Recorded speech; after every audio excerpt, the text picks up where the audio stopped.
ಸರ್ಕಾರದ ಮಹತ್ವಾಕಾಂಕ್ಷಿ ಯೋಜನೆಯಲ್ಲಿ ಪಂಚ ಗ್ಯಾರಂಟಿಗಳಲ್ಲೊಂದಾದ ಗೃಹಲಕ್ಷ್ಮಿ ಮತ್ತು ಗೃಹಜ್ಯೋತಿ ಪ್ರಗತಿ ಪರಿಶೀಲನಾ ಅಧಿಕಾರಿಗಳ ಸಭೆಯು ಯಲಹಂಕ ವಿಧಾನಸಭಾ ಕ್ಷೇತ್ರದ ಸೊನ್ನೇನಹಳ್ಳಿ, ರಾಜನಕುಂಟೆ, ಅರಕೆರೆ, ಸಿಂಗನಾಯಕನಹಳ್ಳಿ ಪಂಚಾಯಿತಿಗಳಲ್ಲಿ ಯಲಹಂಕ ಗ್ಯಾರಂಟಿ ಅನುಷ್ಠಾನದ ಅಧ್ಯಕ್ಷರಾದ ವೀಣಾ ರಮೇಶ್ ರವರ ನೇತೃತ್ವದಲ್ಲಿ ಸಭೆ ನಡೆಯಿತು. ಈ ಪ್ರಗತಿ ಪರಿಶೀಲನಾ ಸಭೆಯಲ್ಲಿ ಗೃಹಜ್ಯೋತಿ ಮತ್ತು ಗೃಹಲಕ್ಷ್ಮಿ ಇಲಾಖೆಯ ಅಧಿಕಾರಿಗಳು ಈ ಸಭೆಯಲ್ಲಿ ಭಾಗವಹಿಸಿದರು. ಇತ್ತೀಚಿನ ಗೃಹಲಕ್ಷ್ಮಿ, ಗೃಹಜ್ಯೋತಿ ಕುಂದುಕೊರತೆ ಗ್ಯಾರಂಟಿ ಪ್ರಗತಿಯ ಬಗ್ಗೆ ಅಧಿಕಾರಿಗಳು ಅಧ್ಯಕ್ಷರಾದ ವೀಣಾ ರಮೇಶ್ ಅವರಿಗೆ ಮಾಹಿತಿಯನ್ನು ನೀಡಿದರು. ಇದೇ ಸಂದರ್ಭದಲ್ಲಿ ಯಲಹಂಕ ಗ್ಯಾರಂಟಿ ಅನುಷ್ಠಾನ ಸಮಿತಿ ಅಧ್ಯಕ್ಷರಾದ ವೀಣಾ ರಮೇಶ್, ಸಮಿತಿ ಸದಸ್ಯರುಗಳಾದ ಲಕ್ಷ್ಮಣ್ ಸಿ, ವಿರೂಪಾಕ್ಷ್, ಅನಿಲ್ ಕುಮಾರ್, ಕೆಂಪಯ್ಯ, ಸುರೇಶ್, ಸಿಂಗನಾಯಕನಹಳ್ಳಿ ಮಾಜಿ ಗ್ರಾಮ ಪಂಚಾಯಿತಿ ಸದಸ್ಯರು ಹಾಗೂ ಸಿಂಗನಾಯಕನಹಳ್ಳಿಯ ಅಭಿವೃದ್ಧಿ ಅಧಿಕಾರಿಗಳು, ರುದ್ರೇಶಯ್ಯ ಸೇರಿದಂತೆ ಸಭೆಗೆ ಸಂಬಂಧಿಸಿದ ಇಲಾಖೆಯ ಅಧಿಕಾರಿಗಳು ಭಾಗವಹಿಸಿದರು.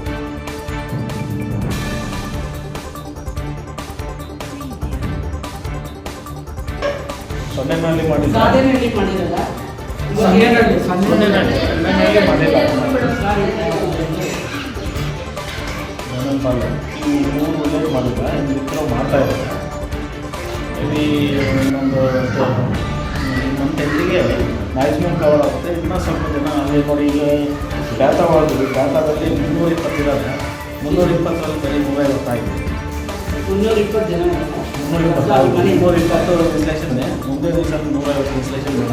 ಒಬ್ಬರು 50 ಇನ್ಸ್ಟಾಲೇಷನ್ ಅಷ್ಟೇ ಮಾಡೋಕ್ಕಾಗುತ್ತೆ. ಡಾಟಾದಲ್ಲಿ ನಾನು 3 ಟೀಮ್ ಮಾಡ್ತಿದ್ದೆ. ನಾನು ಹೋಗಿದ್ದೆ. ನಾನು ಸರಿ 4 ಟೀಮ್ ಮಾಡಿ 150 ಮಾಡಿದ್ದೀವಿ. ಸರ್ ಮಾತಾಡ. ಗ್ಯಾರಂಟಿ ಯಲಹಂಕ ತಾಲೂಕು ಗ್ಯಾರಂಟಿ ಅನುಷ್ಠಾನ ಸಮಿತಿಯ ಈ ಸಭೆಯನ್ನು ಮುಕ್ತಾಯ ಮಾಡಿಕೊಂಡಿದ್ದೆ. ಈ ಸಭೆಯ ಅಧ್ಯಕ್ಷತೆಯನ್ನು ವೀಣಾ ರಮೇಶ್ ಮೇಡಮ್ ಮತ್ತು ಈ ಕಾರ್ಯಕ್ರಮಕ್ಕೆ ಗ್ರಾಮ ಅನುಷ್ಠಾನ ಸಮಿತಿ ಸದಸ್ಯರೆಲ್ಲರೂ ಹಾಗೂ ಕೂಡ ವಂದನೆ ಮತ್ತು CDPO ಮೇಡಮ್ನವರು ಅವರು ಕೂಡ ವಂದನೆ ಮತ್ತು ಮೆಸ್ಕಾಂ JE ಸರ್ ಕೂಡ ಅವರು ಕೂಡ ವಂದನೆ ಅರ್ಪಿಸಿದ್ದಾರೆ.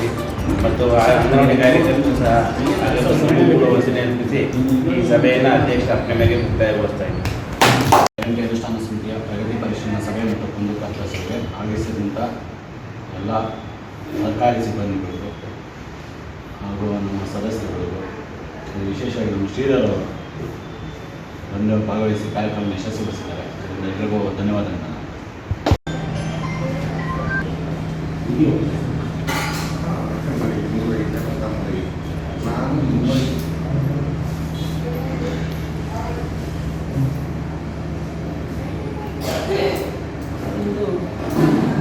ರಾಜನಕುಂಟೆ ಪಂಚಾಯಿತಿಯಲ್ಲಿ ಆ ಥರ ಯಾವುದೂ ಇಲ್ಲ, ಬಂದರೆ ನಾವೇ ಹೇಳ್ತೀವಿ.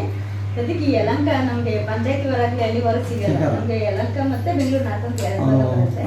ಆಮೇಲೆ ಯಲಹಂಕದಲ್ಲಿ ಈ ಸಲ ಅಂದರೆ ಹೋದ ಸಲ ಬ್ಯಾಚ್ ನೋಂದಣಿ ಮಾಡಿಸಿದ್ದಾರೆ. ನೋಂದಣಿ ಮಾಡಿಸೋದ್ರಿಂದ ಇಲ್ಲಿ ಅಮೌಂಟ್ ಬಂದಿದೆ. ಏಪ್ರಿಲ್ವರೆಗೂ ನೋಂದಣಿ ಅಮೌಂಟ್ ಅವ್ರಿಗೆ ಖಾತೆ ಜಮಾ ಆಗಿದೆ.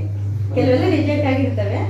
ರಿಜೆಕ್ಟ್ ಸಪ್ರೇಟ್ ಪಟ್ಟಿ ಇರ್ತಿರ್ತೀವಿ. ಕೆಲವು ಇದು ಬರುತ್ತಲ್ಲ, ಇನ್ಕಮ್ ಟ್ಯಾಕ್ಸ್ ಇಂದ ಕೆಲವು ಪೆಂಡಿಂಗ್ ಇರ್ತದೆ. ಅದಕ್ಕೆ ಮತ್ತೆ ಏನಾದರೂ ಅಪ್ಲಿಕೇಶನ್ ಕೊಟ್ಟರೆ ಅವರು ನಮ್ಮ ಆಫೀಸ್ ಮೇಲೆ ಕಳಿಸ್ತೀವಿ. ಸಿಸ್ಟಮ್ ಇದೆ, ರಿಜೆಕ್ಟ್ ಆಗಿದೆ ಏನು ಅಂತ ನೋಡಿ ನಾವು ಮೇಲೆ ಕಳಿಸ್ತೀವಿ. ಜೊತೆಗೆ ಈಗ ಏನಾಗಿದೆ ಅಂದರೆ, ಈಗ ಡೆತ್ತು ಕೆಲವು ಬ್ಯಾಂಕುಗಳಿಗೆ ಅವರು ಡೆತ್ ಆಗಿದೆ ಫಲಾನುಭವಿ, ಆದರೂ ಅಮೌಂಟ್ ಹೋಗಿದೆ. ಕೆಲವರು ಬೇರೆಯವರು ATM ಕಾರ್ಡ್ ಇಟ್ಟಿರ್ತಾರೆ, ಅವ್ರ ಫ್ಯಾಮಿಲಿಯವರು ಡ್ರಾ ಮಾಡಿದ್ದಾರೆ. ಕೆಲವು ಬ್ಯಾಂಕ್ ಅವ್ರಿಗೆ ಗೊತ್ತಾಗಿ ಅವರು ಹೋಲ್ಡ್ ಮಾಡಿದ್ದಾರೆ. ಕೆಲವು ಬ್ಯಾಂಕಲ್ಲಿ ಮಾಡಿದ್ದಾರೆ. ಮತ್ತು ಕೆಲವರು ವಾಪಸ್ಸು ನಮ್ಮ ಆಫೀಸ್ಗೂ ಕೊಟ್ಟಿದ್ದಾರೆ. ಕೆಲವು ಬ್ಯಾಂಕಲ್ಲಿ ಕೊಟ್ಟಿದ್ದಾರೆ. ನಾವೀಗ ಎಲ್ಲ ಬ್ಯಾಂಕುಗಳಿಗೂ ಲೆಟರ್ ಕೊಟ್ಟಿದ್ದೀವಿ. ಈಗ ನೀವು ಎಷ್ಟು ನಮ್ಮ ಇಲಾಖೆಗೆ ವಾಪಸ್ ಕೊಟ್ಟಿದ್ದೀರಾ, ನೀವು ಎಷ್ಟು ಹೋಲ್ಡ್ ಮಾಡಿದ್ದೀರಾ, ನಿಮ್ಗೆ ಡೆತ್ ಏನೋ ಗೊತ್ತಾದರೆ ಅದನ್ನು ಹೋಲ್ಡ್ ಮಾಡಿ ಅಥವಾ ನಮ್ಗೆ ಮಾಹಿತಿ ಕೊಡಿ ಅಂತ ಮಾಹಿತಿ ಎಲ್ಲ ಬ್ಯಾಂಕ್ಗೂ ಕೊಟ್ಟಿದ್ದೀವಿ. ನಮ್ಮ ಈ ಸರಣಿಗೆಲ್ಲಿ ಮಾರ್ಚದಲ್ಲಿ ಇಂಡಿಯನ್ ಓವರ್ಸೀಸ್ ಬ್ಯಾಂಕ್ ಇದೆ, ಅದೊಂದೇ ಇರೋದು. ನಾನು 2 ಪಂಚಾಯತಿಗೆ ಸೇರಿ ಒಂದೇ ಬ್ಯಾಂಕ್ ಇರೋದು. ಆ ಬ್ಯಾಂಕಿಗೆ ಲೆಟರ್ ಕೊಟ್ಟಿದ್ದೀನಿ. ಆ ಮ್ಯಾನೇಜರ್ ಹತ್ರನೂ ಅಲ್ಲೂ ಮೇಡಮ್ ಅವ್ರೇನೋ ನೇಮ್ ಚೇಂಜ್ ಏನೋ ಮಾಡಿಸ್ಕೊಂಡ್ರೆ ಆಗ್ತವೆ, ಇಲ್ಲಾಂದ್ರೆ ಆಗಲ್ಲ. ಅದು ಮೊಬೈಲ್ ಲಿಂಕು ಯಾರು ಮುಂಚೆ ಕೊಟ್ಟು ಬೆನಿಫಿಷಿಯರಿ ತಗೊಂಡಿರ್ತಾರೋ ಅಂಥವ್ಕೆ ಆಗ್ತವೆ ಮೇಡಮ್. ಇಲ್ಲಾಂದರೆ ಹೊಸದಾಗಿ ಅವ್ರ ಆಧಾರ್ ಕಾರ್ಡು ಚೇಂಜ್ ಮಾಡ್ಕೋಬೇಕು ಲಿಂಕು. ಆಧಾರ್ ಅವ್ರು ಚೇಂಜ್ ಮಾಡ್ಕೊಂಡ್ರೆ ಆಗುತ್ತೆ. ಈಗ ಈವನ್ KC ನಾಗರಾಜ್ ಅವ್ರದ್ದು ಕರ್ತಮ್ಮಲ್ಲಿ ಬೆಳಗ್ಗೆನೂ ಫೋನ್ ಮಾಡಿದ್ರು ನನಗೆ, ಸರ್ ಮಾಡಿಸ್ಕೊಡಿ ಅಂತ. ಅಲ್ಲಿ ತಗೊಂಡಿದ್ದು ನಾನು ಏನು ಮಾಡ್ಕೊಳ್ಳಿ ಅವ್ರಿಗೆ 2-3 ಸರಿ ಅವ್ರ ಸೊಸೆ ನನಗೆ ಮಾತಾಡಿದ್ರು. ಆಗ್ತಾ ಇಲ್ಲ ಮೇಡಮ್. ಆದರೆ ನಾನು ಖಂಡಿತ ಮಾಡಿಕೊಡ್ತೀನಿ. ಅವ್ರ ಮನೆಗೆ ಹೋಗಿದ್ದೀನಿ, ಪ್ರತಿಯೊಂದು ಮನೆಗೆ ಹೋಗಿದ್ದೀವಿ. ಒಂದು ಕಡೆ ಪಾಪ ಕ್ಯೂ ಜಾಸ್ತಿ ಇದ್ದ ಕಡೆ ನಾವು ಅಲ್ಲಿ ಕೂತ್ಕೊಂಡು ಮಾಡಿದ್ದೀವಿ ಮೇಡಮ್. ಅಷ್ಟು ಬಿಟ್ಟರೆ ಬೇರೆ ಇನ್ನೇನಿಲ್ಲ. ಇವಾಗ ಅದ್ಗಾನಹಳ್ಳಿನಲ್ಲೇ ಬಂದಿದ್ದು ನಾವು. ನನಗೆ ಬಂದಿದ್ವಿ ಮೇಡಮ್. ಇನ್ನು ಮಾರ್ಸಂದ ಇದೆ ಮತ್ತು ಶ್ರೀರಾಮನಹಳ್ಳಿ ಇದೆ. ಅಷ್ಟು ಬಿಟ್ಟರೆ ಇನ್ಯಾವುದು ನಮ್ಮ ಇದಕ್ಕೆ ಬರುತ್ತವೆ ಆಗಿಲ್ಲ ಮೇಡಮ್. ಅಲ್ಲ, ಗ್ಯಾರಂಟಿ ಯೋಜನೆಗೆ ಸಂಬಂಧಪಟ್ಟಂತೆ ಪ್ರಗತಿ ಪರಿಶೀಲನಾ ಸಭೆಯನ್ನು ಇಟ್ಕೊಂಡಿದ್ದೀವಿ. ಇದು 2ನೇ ಬಾರಿ ಅರಕೆರೆ ಪಂಚಾಯತಿಯಲ್ಲಿ ಸಭೆಯನ್ನು ಮಾಡ್ತಾ ಇರೋದು.